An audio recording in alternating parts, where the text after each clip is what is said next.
సాయుధ పోరులో ఆయుధాలవ్వంగా ఆసాలు ఈసాలు మాసిన తువ్వాళ్ళు బలిసిన మీసాల కుక్కెలే విస్కంగా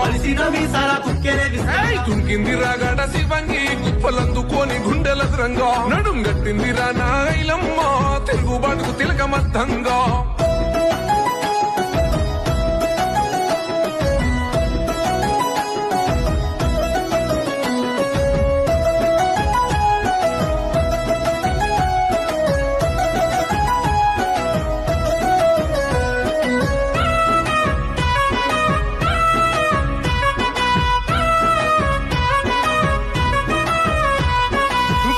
పట్వారి అంచున వచ్చనై ముంచెన ఊర్లను వెట్టిలో గట్టిగా